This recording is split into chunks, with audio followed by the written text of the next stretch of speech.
Igreja Vida Cristã em Cristo Jesus, um lugar pleno de amor e da graça do Senhor Jesus. Ministério Pastor Sandro Diniz. Agora, muita atenção para o verso 2 do capítulo 3 de Filipenses. Muita atenção para esse verso aqui. Porque aqui o apóstolo Paulo adverte aos filipenses a terem cuidado com as pessoas de natureza perversa, má, falsa, que queriam judaizar os abençoados dessa igreja para viver pela lei. Então Paulo aqui ele adverte, ele faz um alerta, cuidado, hein? Porque no meio do trigo está o quê? O joio também. Temos que ter cuidado. E ele começa assim, o verso 2 do capítulo 3 de Filipenses. Acautelai-vos de quem? Dos cães. Não é de cachorrinhos que ele está aqui falando, o apóstolo Paulo. Ele está falando de pessoas que mordem. Ele está falando de pessoas que são perversas, malvadas, mas que caluniam, pessoas que falam mentiras, pessoas falsas, que lidam com você às vezes e que você pensa que está lidando com você com verdade, com amor, com sinceridade, com respeito, mas é falsa. Você pensa que está lidando com sinceridade, mas é falsa aquela pessoa. Então Paulo aqui, fala, acautelai-vos desse tipo de gente, dessas pessoas, de gente falsa, de gente mentirosa, porque é aquela coisa, meus irmãos, no meio do trigo está o quê? O joio. É aquela velha questão que você já conhece. No meio do trigo existe também o joio. Onde é que o joio está? Junto com o trigo. Tem pessoas que pensam que o joio está em um lugar sombrio, lá do outro lado da floresta. Está o joio. Não, o joio está misturado com o trigo. Está junto com o trigo. E o Senhor Jesus falou em Mateus, livro histórico, capítulo 13, anote para ler depois, sobre isso. O joio cresce junto com o trigo. E um exemplo disso foi Judas. Se você parar para pensar, você tem esse entendimento. Judas era um discípulo de Jesus, mas dentro era da outra semente. Não era da boa semente. Era joio, era lobo disfarçado de quê? De ovelha. E quem fala isso é o próprio Senhor Jesus. Deus, tu me deste 12, mas um é filho da perdição. Mantenha a sua mão aqui e vamos ao livro histórico de João, capítulo 17, a partir do verso 12. Capítulo 17, livro histórico de João, a partir do verso 12. E diz assim, o verso 12. João, capítulo 17, livro histórico. Quando eu estava com eles, guardava-os no teu nome, que me deste, e o protegi-os, e nenhum deles se perdeu, exceto o filho da perdição, para que se cumprisse o quê? A Escritura.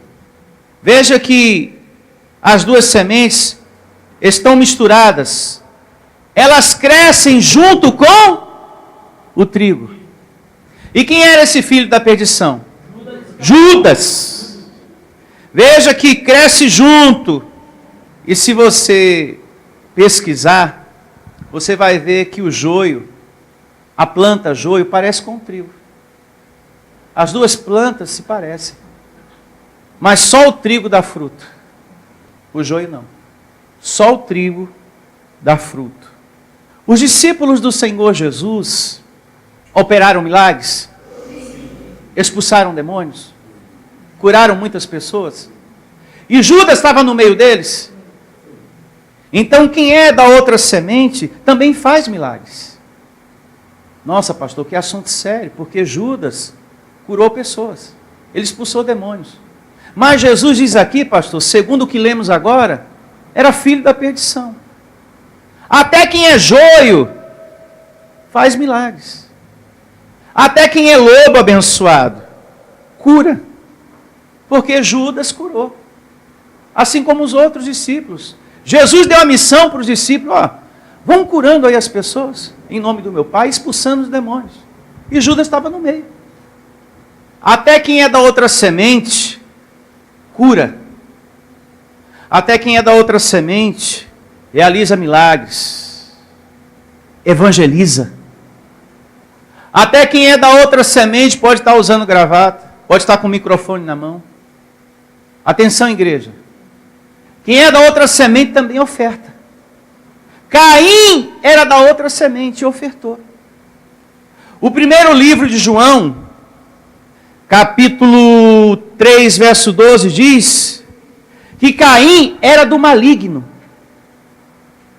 Ele não se tornou do maligno, ele era. E Abel era justo. Abel não se tornou justo, ele era justo. Então ali nós temos, em Gênesis capítulo 4, a evidência das duas sementes. Caim e Abel. Só que tem um detalhe muito importante. Deus só recebe a oferta daquele que é seu filho. Amém. Por dois motivos Deus não recebeu a oferta de Caim. A sua avareza e por não ser da boa semente. Porque Deus só recebe aquilo que é de seus filhos. Caim ofertou. Abel também ofertou. Mas Deus só recebe aquilo que é dos filhos. Como também esse Deus só enviou o seu filho Jesus para se sacrificar na cruz pelas ovelhas e não pelos lobos. Diz o livro histórico de João 10:11 que Jesus deu a vida pelas ovelhas e não pelos lobos. Paulo também escreve a sua carta aos Hebreus, capítulo 12, diz que esse mesmo Deus só corrige aqueles que são filhos. E disciplina e açoita, se necessário for. Então esse Deus só recebe o que é dos filhos. Ele só trabalha em favor dos filhos. E só sacrificou o Senhor Jesus em favor dos filhos e não dos lobos. Então, até aqui podemos entender que quem é da outra semente pode fazer muitas coisas. Pode até pregar. Pode até estar num púlpito. Ele pode entrar em uma igreja. Ele pode estar dentro da igreja, arrumadinho, bonitinho, com gravata ou sem gravata. Porque Judas estava ali, no meio dos discípulos, curando, expulsando. E só Jesus para dizer algo desse tipo. Quem poderia imaginar uma coisa dessa? Não é verdade? Então, no mundo existe as duas sementes. Ô pastor, tem pessoas que se comportam mal, não é verdade? Esse é um outro detalhe importante para nós aprendermos aqui nessa nossa conversa. Tem um porém nisso tudo. Tem pessoas que se comportam como joio, como lobo, e dentro são ovelhas. Pode acontecer de pessoas se comportarem mal, mas dentro é ovelha. Os dois malfeitores que foram crucificados com o Senhor Jesus. Um exemplo. Um deles, no último instante, mostrou que era o quê? Ovelha. Mostrou que era da boa semente. Então, nós temos que ter essa atenção, essa maturidade. Uma ovelha não se converte em lobo. Ela pode se comportar como lobo, mas é uma ovelha. Como também, não pode um lobo se converter em ovelha, pode se vestir de ovelha, como Judas se vestiu de ovelha, mas dentro é lobo. E o apóstolo Paulo, quando escreve a sua carta aos Romanos, esclarece isso. Que Deus faz um vaso de honra e outro de desonra. Um para perdição e outro de misericórdia, que somos nós. Abra sua Bíblia em Romanos, capítulo 9, a partir do verso 20.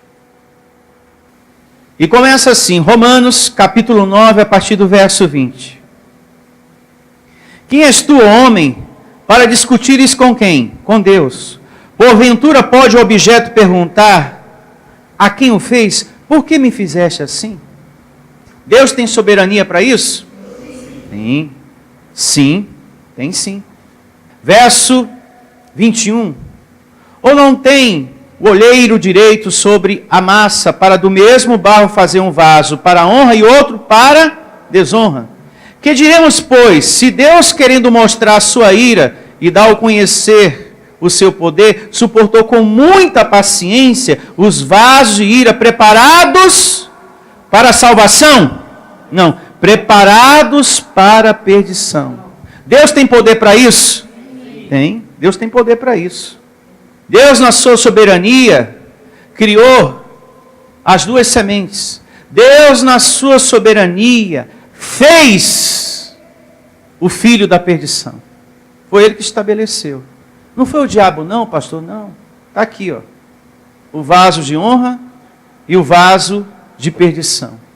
Quem fez tanto um como o outro foi Deus. Lá em Provérbios, capítulo 16, verso 4, diz que Deus criou todas as coisas. Até o perverso para a destruição foi Deus que criou. Provérbios 16, 4. Confirmando aqui com as palavras do apóstolo Paulo, né? Uma vez mais, o verso 22. Que diremos, pois, se Deus, querendo mostrar a sua ira e dar ao conhecer do seu poder, suportou com muita paciência os vasos de ira preparados para a perdição? Então, tem pessoas que já vêm de fábrica com defeito. Não é que a pessoa se tornou lobo, joio. Uma ovelha não se converte em lobo, como aprendemos agora há pouco. E nem o lobo em ovelha. Já vem de fábrica assim. Deus já fez assim. Verso 23. A fim de que também desse a conhecer as riquezas da sua glória em vasos de misericórdia, que para a glória preparou de antemão, os quais somos nós. Diga, eu recebo. A quem também chamou, não só dentre os judeus, mas também dentre os gentios. Diga, eu sou um vaso de misericórdia, preparado para a glória de Deus. Mas temos também a consciência que Deus fez os filhos da perdição. Mas você é um vaso para a glória de Deus. Diga, eu estou curado. Diga, eu sou um abençoado. Diga, a minha vida está conduzida em triunfo. Diga, eu sou casa, morada do Espírito de Deus. Essa é a glória de Deus. Você. A presença dele em sua vida. Ele preparou você para isso. Para mostrar isto ao mundo. Amém? Amém? Os vasos de misericórdia. Agora, um outro ponto importante está no Salmo 58, a partir do verso 3. Uma outra evidência acerca das duas sementes. Salmo 58. E começa assim, o Salmo 58, a partir do verso 3. Desviam-se os ímpios desde a sua concepção. Nascem e já se desencaminham, proferindo o quê? Mentiras. Ou seja, já nasce com defeito de fábrica, como eu falei agora há pouco. O joio vai ser sendo joio até o fim. Ele nasce joio e termina joio. O joio não se converte, o lobo não se converte no meio do caminho. Se converte aí, ó. aceita Jesus, o lobo não se converte. Ele é lobo até o fim. Está aqui, na palavra de Deus. Não há nele arrependimento, mudança. Como também não houve arrependimento em Caim quando matou Abel. Caim não teve arrependimento por ter matado seu irmão. Porque ele era do maligno. 1 João 3,12. Ele não se tornou depois, no meio do caminho, estou com tanto ódio agora, vou matar meu irmão Abel. Ele não se tornou depois com o tempo, no meio do caminho. Ele nasceu assim. Ele já era, desde o começo, desde o ventre da mamãe, do maligno. Ela trouxe no ventre a semente da banda podre. Eva, não é verdade? E Abel, da boa semente. Abel era justo desde o começo. O lobo é lobo desde o começo. Ninguém se converte, se transforma em lobo depois. Ele já nasce lobo. Ele já nasce sendo joio e termina joio. E como atua, pastor, os da outra semente? Está descrito aqui, com mentiras. É assim que eles agem, com mentiras. Está aqui, ó. Desvia-se os ímpios, desde a sua concepção, nascem e já se desencaminham, proferindo o quê? Mentiras. Eles atuam dessa maneira. Eles não falam de Deus com verdade. Eles querem roubar de você o que você já recebeu de Papai Deus gratuitamente. Eles roubam a verdade. Querem debater contra a graça de Deus. São pessoas que têm raiva da palavra da graça de Deus e falam que essa palavra é desgraça. Eles lutam contra isso.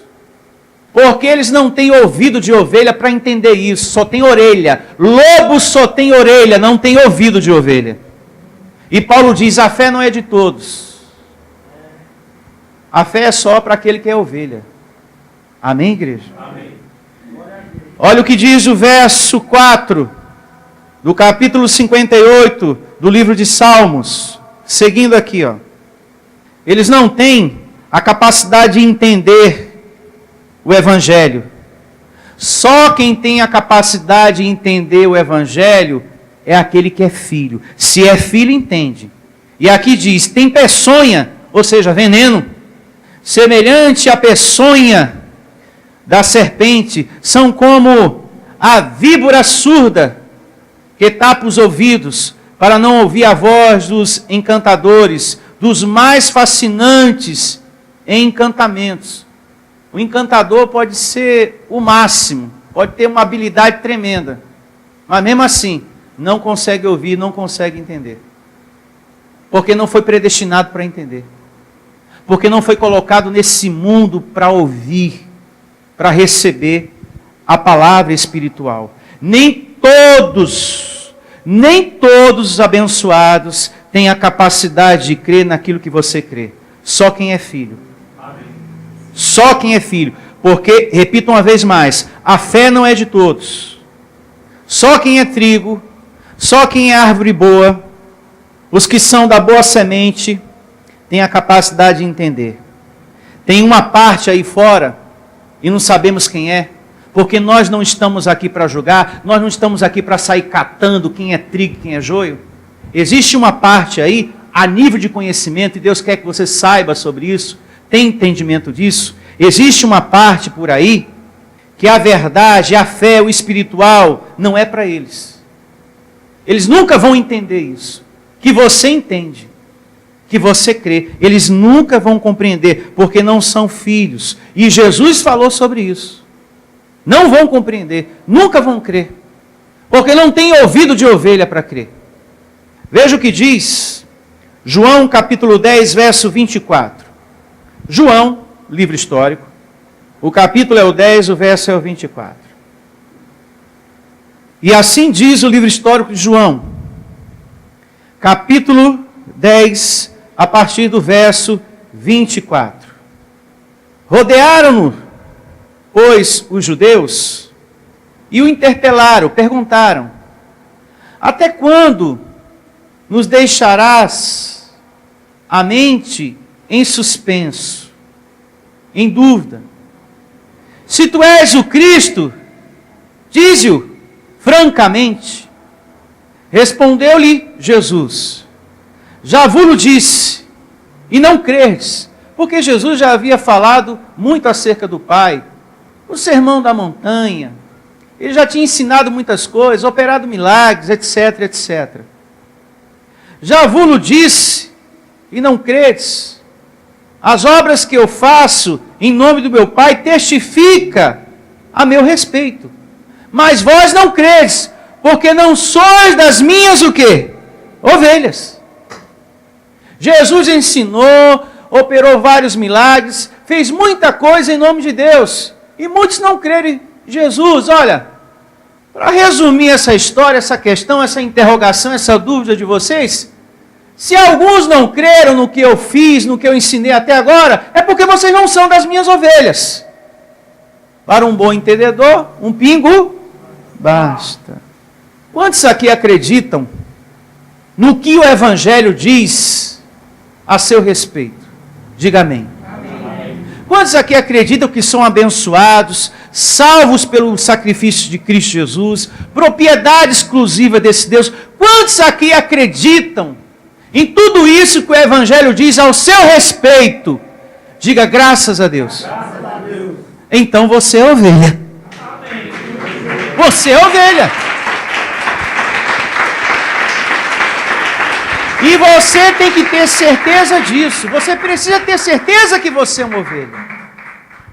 Você não pode estar dentro de uma igreja com dúvida: será que eu sou ovelha ou não? Se você crê que você é um salvo pelo sangue derramado de Cristo Jesus, um justificado, uma pedra viva, morada do Espírito de Deus vivo, você está crendo. E se você está crendo no Evangelho, você é uma ovelha. Jesus falou: se vocês não creem, se vocês não acreditam até agora em tudo que eu falei, então vocês não são minhas ovelhas. Deus está te dando nessa manhã, uma vez mais, certeza disso. Você é uma ovelha do Senhor Jesus Cristo. Se você crê em tudo que a graça fala de você, se você crê que você é um predestinado antes da fundação do mundo, um batizado em Cristo Jesus, um justificado pelo sangue de Cristo para sempre, você é uma ovelha do Senhor Jesus. Já tem pessoas que vão morrer sem crer, porque não são filhos de Deus. Não vieram de fábrica para receber, para crer. Não foram programados para isso. Não são ovelhas. São filhos da perdição. Veja o que diz também em Daniel capítulo 12. Mas vamos ler um pouquinho mais aqui, ainda um pouquinho mais aqui em João, verso 27. Um pouquinho mais. Verso 27. As minhas ovelhas ouvem a minha voz, e eu as conheço. Elas me seguem, e eu lhes dou o quê? A vida eterna. Jamais perecerão, e ninguém as arrebatará da minha mão. Uma ovelha se perde? Não. Uma ovelha deixa de ser ovelha e se converte em lobo? Não. Uma vez ovelha, sempre ovelha. E uma vez lobo, sempre lobo. O que pode acontecer é de uma ovelha se comportar mal. E se você se comporta mal, faz coisas feias, você vai estar ferindo a sua vida humana, trazendo sofrimento para a sua vida humana. Mas você está salvo. Mas a sua vida humana, enquanto vida você estiver aqui, ela vai estar ferida, cheia de sofrimentos, cheia de dores e de muitas outras coisas. Quando você age segundo a carne, essa vida humana que você tem, ela fica ferida, sofrida, machucada. Então, por isso que é muito importante, andai no Espírito. Procure fugir das situações de carne. procure evitar em um nome do Senhor Jesus, para não ferir essa vida humana que Deus quer que você venha desfrutar do melhor desta terra, viver ela com felicidade. Essa é a vontade de Deus Pai em nossas vidas, em nome do Senhor Jesus. Agora sim, vamos a Daniel, capítulo 12, verso 10. É bom esse passeio na Bíblia, para que você tenha conhecimento que o joio cresce junto com o trigo. Estão misturados. Já que Paulo fez o alerta aos filipenses, nessa manhã você também está sendo advertido a ter cuidado também, a ter esse conhecimento. Daniel, capítulo 12, a partir do verso 10. Mais uma evidência acerca das duas sementes. E começa assim: muitos serão que? Purificados, embranquecidos e provados, mas os perversos procederão, perverso o quê? Perversamente. E nenhum deles entenderá, mas os sábios entenderão. Amém. E você, esse sábio, e você, essa ovelha, amém? Amém? É como Jesus falou em João: só quem é ovelha crê no que eu falo. Só quem é ovelha entende o Evangelho.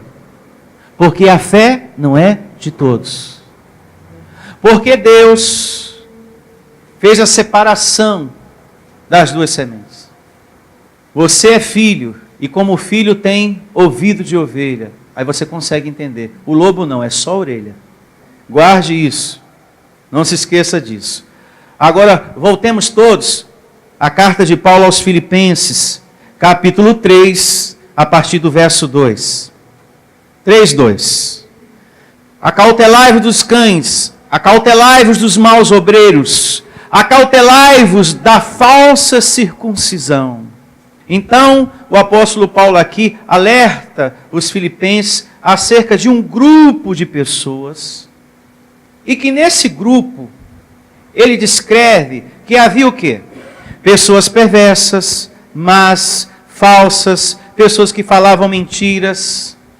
Resumindo, cuidado, ó filipenses, porque no meio do trigo existe também o quê? O joio. Eu faço esse alerta. Existe uma falsa circuncisão aí.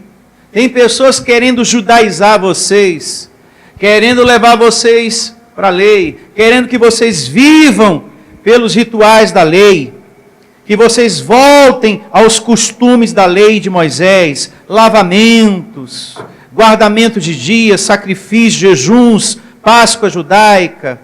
Então, quando Paulo pregava, passava pelas igrejas, depois em seguida passavam outros, pregando, com mentira. E Paulo alerta: cuidado, hein? Acautelai-vos dos cães. No meio do trigo existe o joio. Cuidado, tem gente falsa por perto, mentirosa por perto.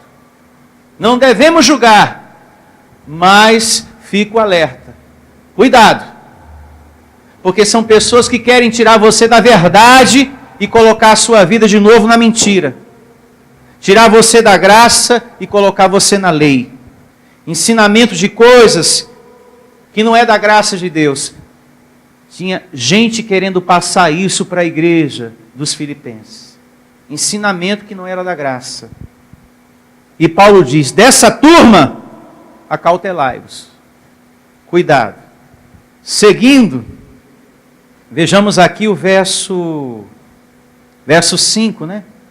Falando aqui do apóstolo Paulo. Olha o que Paulo era no tempo da lei, de fariseu. Isso coopera muito o que nós vamos conhecer aqui com o assunto das duas sementes.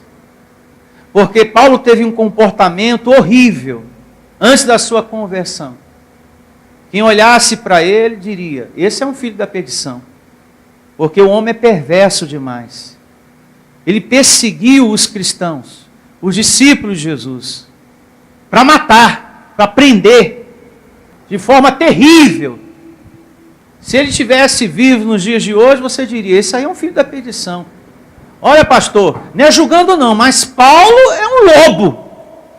Não, era uma ovelha se comportando como lobo, mas dentro era ovelha. Por isso não devemos julgar ninguém. Amém. Deus quer que você tenha o conhecimento. Deixa que quem cuida disto é Deus. Amém. Deus é que cuida disso. Não fica catando não. Então aquele lugar que mente em nome de Deus, ali está a podridão. Ali tem joio de baciada, pastor. Não sei. Não sei nem quero saber. Não quero que você saia julgando ninguém em um nome de Jesus. Pelo amor de Deus. Verso 5. Filipenses capítulo 3. Circuncidado ao 8º dia, da linhagem de Israel, da tribo de Benjamim, hebreu de hebreus. Quanto à lei, ele era o quê? Fariseu, hein? Olha quem era Paulo, fariseu. Quanto ao zelo, perseguidor da igreja. Quanto à justiça, que há na lei, irrepreensível. Ele perseguia os filhos de Deus. Está aqui, ó, perseguidor. Paulo era um perseguidor. Ele mandava matar os cristãos por causa da lei que ele defendia. Traduzindo, a grosso modo, Paulo andava com sangue nos olhos. Com sangue nos olhos, abençoados. Eu vou te passar uma porção de evidências que, se você analisar depois, ler em casa, você vai ter uma noção completa do que eu estou falando aqui. Ele andava com sangue nos olhos. Ele puxava as pessoas de dentro da casa da pessoa para a prisão, para a morte. Ele votava a favor, esse aí tem que morrer, pode matar. É seguidor daquele Cristo lá. Mata, é para matar. Ele respirava isso. Diz, vá anotando todas as evidências que eu vou passar agora. Atos capítulo 8, verso 1 e 2. Atos capítulo 9, verso 1 e 2. Atos 22, verso 3 e 4. Lá diz, em Atos 22, verso 3 ao 4, Paulo assume que muitas pessoas foram mortas nesse seu período de fariseu, por conta do seu voto, por conta da sua vontade. Eu quero que esse morra. Atos 22, verso 3 e 4. E também Atos 26, verso 10. E leia também Atos 22, 20. São evidências que mostram um Paulo antes da sua conversão. Paulo estava influenciado pela lei, e muito. Se fôssemos julgar, você dizer, esse cara aí é um filho da perdição, só pode ser. Ele é da outra semente. Mas, repito uma vez mais, não podemos julgar ninguém. Porque tem ovelha que se comporta como lobo, mas dentro é ovelha. Verso 6, uma vez mais, Filipenses capítulo 3. Quanto ao zelo perseguidor da igreja, quanto à justiça que há na lei, irrepreensível. Mas, o que para mim era lucro, isto considerei perda, por causa de quem? De Cristo. Porque aquele que é filho, aquele que é ovelha, esse Deus corrige, esse Deus disciplina, esse Deus açoita. Se é filho. Então, uma ovelha, por um tempo, pode se comportar como lobo. Mas se é filho, Deus corrige. Deus disciplina. E foi o que esse Deus fez com Paulo. Você é ovelha, rapaz, se comportando como lobo? Saulo, Saulo, por que tu me persegues? Atos capítulo 9 fala sobre isso. Por que você está contra mim? Ele, não, está sim. Quando você persegue os meus discípulos, a mim tu me persegues. Você é ovelha, rapaz, se comportando como lobo. E ali ele recebe toda a correção e se torna um apóstolo da graça de Deus.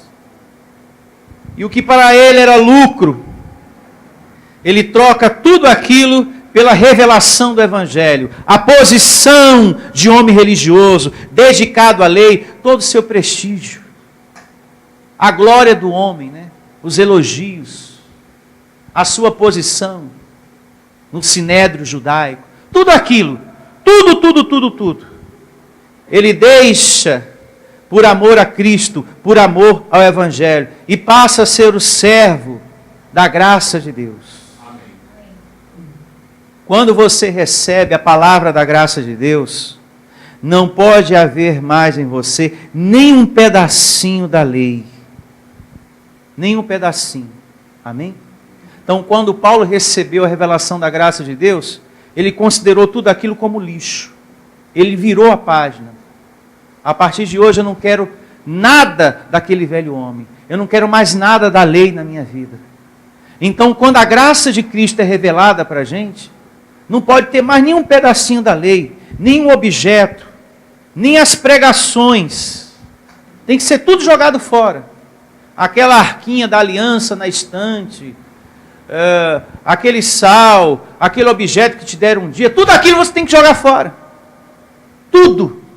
Por conta da revelação da graça, Paulo pegou tudo que era da lei e jogou fora. Agora eu vou viver por graça. Amém? E nós estamos chamados também a viver por graça e jogar tudo que é da lei fora e ocupar a nossa vida com as coisas da graça de Deus, porque viver na graça de Deus é muito melhor, diz Paulo. Muito melhor viver na graça de Deus. Em o nome do Senhor Jesus. Eu considero tudo como lixo. Aquele cargo, aquele poder que eu tinha, tudo considero como lixo. Veja o que diz o verso 8. Ó. Uma vez mais o verso 7. Mas o que para mim era lucro, isso considero perda por causa de Cristo. Posição, poder, tudo. Sim, deveras, considero tudo como perda por causa da sublimidade do conhecimento de Cristo Jesus, meu Senhor, por amor do qual perdi todas as coisas e as considero como refúgio para ganhar a quem? A Cristo, que é muito melhor viver pela graça de Deus.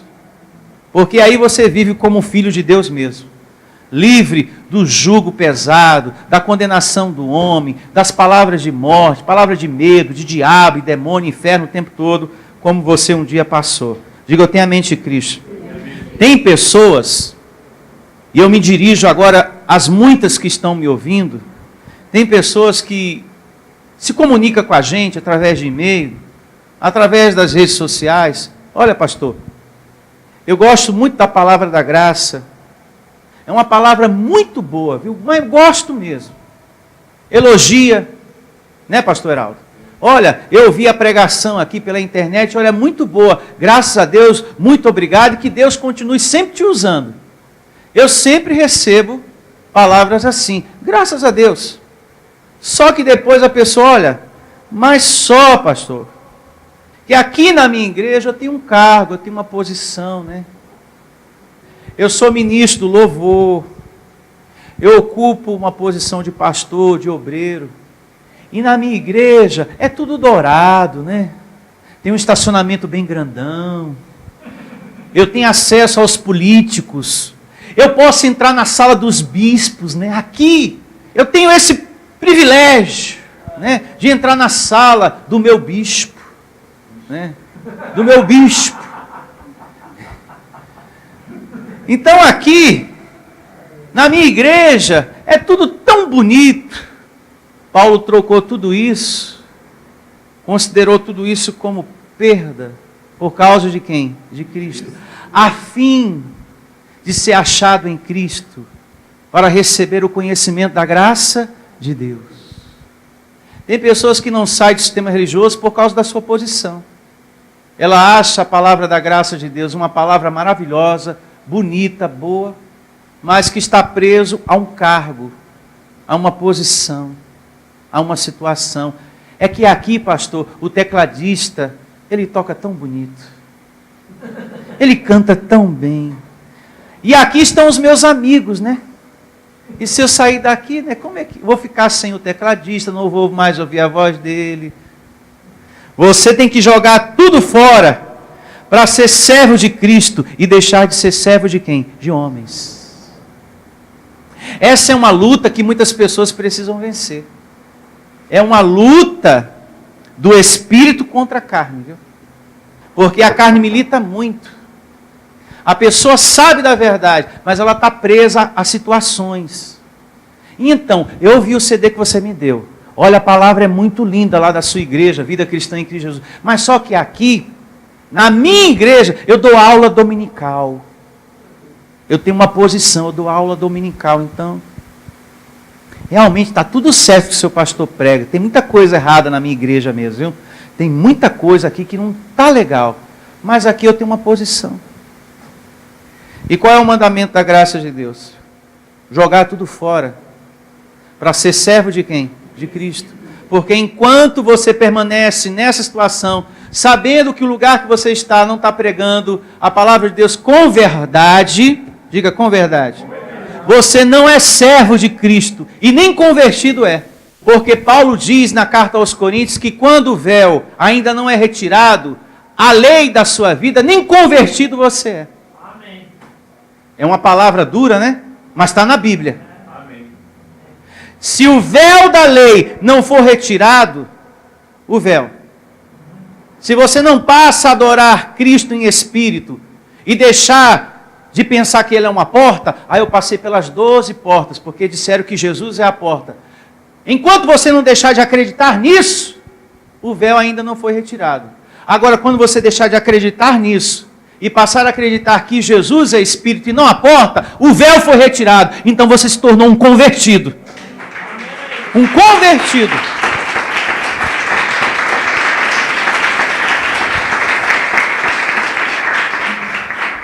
Paulo diz, você perde, mas você ganha.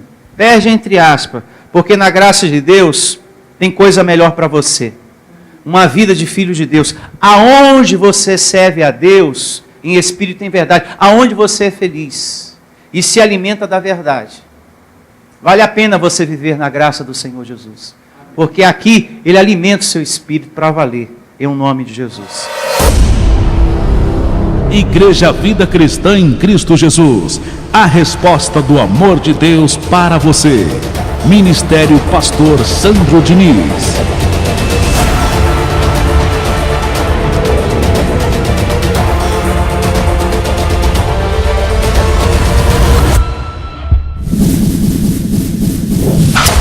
Se você deseja servir a Deus por amor e pela fé, se você deseja meditar na palavra de Deus e acredita na superioridade da nova aliança, se você está cansado das obras da lei, então você é da Igreja Vida Cristã em Cristo Jesus e não sabe. Não perca mais tempo. Procure a Igreja Vida Cristã em Cristo Jesus, que está situada em Osasco, na região central, na Avenida dos Autonomistas 2247, ao lado da Ponte Metálica de Osasco. E vem ouvir as palestras iluminadas com o pastor Sandro Diniz, às quartas-feiras, às 19 horas e aos domingos, às 9 da manhã. Igreja Vida Cristã em Cristo Jesus, a igreja que estimula a sua fé sem desprezar a sua inteligência. Ministério Pastor Sandro Diniz.